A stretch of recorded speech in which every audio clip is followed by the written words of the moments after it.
Dobar dan, pozdrav svim slušateljima. Hvala vam lijepa. Pa Dakle, ovako. evo, kakav je to projekt? O čemu se točno radi? Vidim da su neki arheološki lokaliteti u pitanju i slično. Je. To je znači projekt Od Argonaute za Tisno 2022. S obzirom da smo prošle godine imali Od Argonaute za Tisno i taj projekt je financirala općina Tisno. Mi smo zapravo uz njihovu pomoć odlučili digitalizirati ovu tišnjansku baštinu, točnije taj arheološki lokalitet koji se nalazi u crkvu Svetog Martina na Ivinju.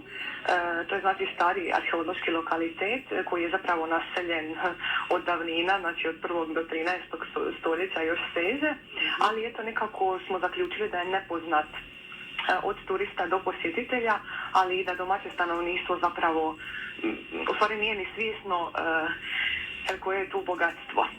I eto tako onda smo odlučili, s obzirom da smo prošle godine još postavili table, infotable koje opisuju, s obzirom da je sve online, odlučili smo napraviti web stranicu sa dodatnim informacijama.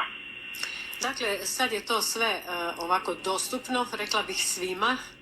Je, tako je. Znači imamo, u stvari kako bi se reklo, povijest na dlanu, odnosno kada upišete i vi, odmah vam izbaci tu web stranicu na kojoj možete vidjeti znači od naših projekata do informacija o ljekovitom peloidnom blatu koje se tamo nalazi, onda informacije o crkvici Svetog Martina,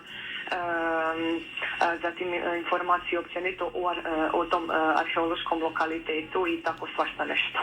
Stvarno ima puno informacija vezanih i za lokalitet, ali i za crkvicu Svetog Martina, ali također i za bratovštinu Svetog Martina koja je aktivna u Tisnom. Zapravo cilj je, ako sam dobro shvatila, prezentirati svu prirodnu i kulturnu baštinu koja je povezana sa ovim lokalitetom. Je, upravo tako kako ste rekli, ali i dati znači u stvari na značaju ovom lokalitetu koji nije toliko viđen, nije toliko popularan i tako.